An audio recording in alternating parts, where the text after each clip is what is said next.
బాబాయ్ నమస్తే, ఏం చేస్తుంటారు? నేను బయలుదేరి మేస్త్రండి. పొలం కూడా వేస్తుంటాను. రెండు పనులు చేస్తా ఉంటారు. ఇప్పుడు కూటమి ప్రభుత్వం అధికారంలోకి వచ్చింది, బేల్దార్ మేస్త్రి అన్నారు. పనులు లేక రోజువారీ కార్మికులందరూ ఇబ్బంది పడుతున్నారు. ఇసుక దొరక్క వాళ్ళ పొట్టగొట్టేడు చంద్రబాబు నాయుడు అంటున్నారు, నిజమేనా అది? లేదు లేదు లేదు, ఇంకా ఇసుక వస్తే మాకు పనులు దొరుకుతాయని ఎదురు చూస్తున్నాం. ఇంకా వాన ముసురైంది, ఇంకా పనులు మొదలు పెట్టలేదు. రైతులు కూడా ఈ సంక్రాంతి కానించి వచ్చిందని ఎదురు చూస్తున్నాం మేమందరం కూడా. ఇప్పుడు ఈ లోపల పొలం పనులు చేసుకుంటున్నాం. తీసుకున్నారు, అదేం దొరకట్లేదు అంట, నిజమేనా అది? ఇంకా వాన కురిసి ఇంకా లైన్లో పెట్టలేదండి. అంతే అంతే, వానలు అయిపోయిన కానించి ఇంకా అందరికీ ఉచిత ఇసుక కమ్మకు దొరికిద్దని మేము ఎదురు చూస్తున్నాం. బేల్దారి మేస్త్రులు అందరికి పని దొరికిద్దండి. వ్యవసాయం చేస్తున్నాను అంటున్నారు, రైతులను ముంచేసాడు చంద్రబాబు నాయుడు అంటున్నారు, నిజమేనా అది? అది అంతా మనిషికి ఒక రకంగా మాట్లాడతారండి. అది ఎవరు దోచిన వాళ్ళు మాట్లాడకపోతే వాళ్ళకి మానవ జన్మ కాదనమాట. ఎవరికి ఇప్పుడు అన్నం దొరికింది తిన్నాం, ఏంది వాడు పెట్టిందంటే అది సానుకూలంగా ఉండదు. అది అమ్మగా తిన్నామని సంతోషపడితే లైన్, కానీ ఏంది తిన్నాక వాడు పెట్టింది ఏంటంటే అది మనిషికి ఇది కాదనమాట. అది కూటమి ప్రభుత్వం వచ్చి 16 నెలలు అయిపోయింది. ఈ 16 నెలల పరిపాలన మీకు ఎలా అనిపించింది అంటారు? బాగానే ఉంది. గ్యాస్ బండ్లు డబ్బులు వేసాడు, ఉచిత బస్సు ప్రయాణం చేస్తున్నాడు, రోడ్డు రవాణా బాగానే చేస్తున్నాడు, బ్రహ్మాండంగా. గ్యాస్ బండ్లు వేసారా? వేయలేదు అంటున్నారు కదా చాలా మంది. 2 పేర్లు రెండు తమ్మాలకు వచ్చినాయి డబ్బులు. ఏమేమి అవుతున్నాయి? సూపర్ 6 అంటూ పథకాలు పెట్టి జనాలను మోసం చేయడం తప్పితే వేయలేదు అంటున్నారు కదా. రెండు తమ్మాలకు వచ్చినాయి డబ్బులు.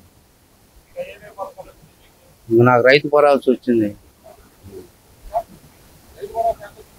7,500. ఒక సంవత్సరం ఇవ్వకుండా మోసం చేశాడు చంద్రబాబు నాయుడు ప్రజలందరిని అంటున్నారు కదా. అది అంతా మనిషికి రకంగా మాట్లాడుకోండి. అది ఏం బ్రహ్మాండంగా ఉంది పరిపాలన. గడిచిన 5 సంవత్సరాల పరిపాలనకి ఇప్పుడు పరిపాలనకి మీరు గమనించిన తేడా ఏమో? అన్ని సైకరంగా బ్రహ్మాండంగా అన్ని చేతికి అందుతున్నాయి. అన్ని సైకరాలు బాగానే ఉన్నాయి. రేపు మళ్ళీ డ్వాక్రాకి కూడా రేపు సంక్రాంతి ఈ దసరైన్లు కానించి వాళ్ళకు కూడా 2 పథకాలు పెట్టాడు. వాళ్ళకు కూడా ఇస్తానంటున్నాడు పావుల వడ్డీ మీద. చదువుకుని పిల్లలకైనా పెళ్లిళ్ళు చేసుకున్నా ₹1,00,000 డబ్బులు ఇస్తానంటున్నాడు. ఇదంతా ఒక ఎత్తు. ఏం చంద్రబాబు నాయుడు దోచుకోవడానికి అధికారంలోకి వచ్చాడంట, నిజమేనది? ముందు అసలు ఏనాడు లేదు ఆయనకి. దోచుకునేవాడైతే ఇంత పరిపాలన చేయడు. తెలంగాణ మంది కలిసి ఉన్నప్పుడు కూడా అసలు ఆ పనులే లేవు. దోచుకున్నాడు పోతున్నారు, కానీ పక్కకే దోచుకున్నట్టు లేదు. లేకపోతే 4వ సారి ముఖ్యమంత్రి ఎందుకు అవుతాడు? ఏదో గెలిచాడు, గాలిలో గెలిచాడు అంటున్నారు కదా ఈవీఎంల తోటి. పంచాయతీ ప్రెసిడెంటే కలవాడు, ఒకసారి గెలిస్తే ఒకసారి. ఈయన 4 సార్లు గెలిచాడు. ఇప్పుడు కూటమి ప్రభుత్వం అధికారంలోకి వచ్చింది, పేద ప్రజలందరినీ అణగదొక్కేస్తుంది, పేద ప్రజలకు సంక్షేమాలు చేస్తున్నారు, నిజమేనది? జగన్మోహన్ రెడ్డి మీకోసం పోరాటం చేస్తాను, మళ్ళీ వస్తాను నేను అంటున్నాడు. వాళ్ళ నాన్నగా వచ్చినట్టు వస్తాడు. ఏమన్నాడు? వాళ్ళ నాన్న 2వ సారి కూడా వచ్చాడు కదా, అట్నే వస్తాడు. మరి మీ తరపున పాదయాత్ర చేస్తాను అంటున్నాడు, మీకు సమస్యల మీద యుద్ధం చేస్తాను అంటున్నాడు. పాదయాత్ర చేసి ఎలా సమస్యలు ఉంటాయి కదా, ఆయన పోరాటలాడటానికి అన్ని బ్రహ్మాండం జరుగుతుంటే ఇంకేముంది. అన్ని సైకర్యం బ్రహ్మాండం జరుగుతుంటే ఈసారి 2.0 చూపించేస్తాను. అదే చూపించేయాలి కదా. మొన్న వచ్చి వేసిపోయాడు జనానికి. 2కి వచ్చి మరి 2.0 మొన్న 1 వేసాడు, ఇప్పుడు 2 వేస్తాడు. ఇప్పుడు ప్రజలందరూ ఇబ్బంది పడుతున్నారు, నన్నే కోరుకుంటున్నారు అంటున్నారు, నిజం కాదా? అది సామె చెప్పినట్టు తెగిడిచి బజారు పడినట్టుగా ఉండింది మాత్రం. అది ప్రజలందరూ కోరుకుంటున్నారంట. ఎక్కడికి వెళ్ళా మంగళహారతలు బట్టి సీఎం అంటున్నారంట జగన్మోహన్. డబ్బులు ఇస్తే అందరూ వస్తుంటారు ఆ కాసేపు, అంతే. లేకపోతే ఏం పని? పొడుచుకొని ఒకసారి చూడమన్నా, గుండెలు చూపిమన్నా, అందరం చూద్దాం పోయి. కూటమి ప్రభుత్వం వచ్చిన తర్వాత జనాలందరిని అణగదొక్కుతుంది, వాళ్ళకి నోరు తెరిచి మాట్లాడే స్వాతంత్రం లేకుండా పోయింది అంటున్నారు కదా బాబా. ఎక్కడుంది? ఎక్కడ ఇంతవరకు ఆ న్యూస్ లేదు, ఆ పరిపాలన లేదు. బ్రహ్మాండంగా జరుపుతున్నాడు హాయిగా. రెడ్ బుక్ తోటే నడుపుతున్నాడు అంట మొత్తం. అదే ఎప్పుడు లేదు. ఆయన కమ్మంగా పిల్లలు కానీ, చదువుకునే పిల్లలకైనా, డ్రెస్సులైనా, పుస్తకాలైనా, ఫీజులైనా బ్రహ్మాండం చేస్తున్నాడు. తల్లిదండ్రులు కూడా సంతోషపడుతున్నారు.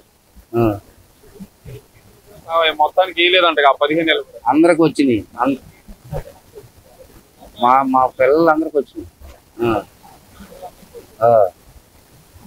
అంటున్నారు. ఏంది మరి వాళ్ళు ఎందుకని ఇలా ప్రచారం చేస్తుంది? అదే చెప్తుంది, జనాన్ని మోసం చేసి రావడానికి ఏం లేదు అంతే.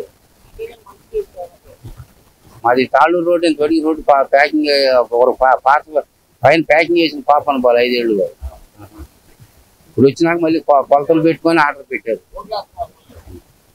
రోడ్లు వేయటం కాదు అసలు, రోడ్లు వేసి ఉపయోగం ఏముంది?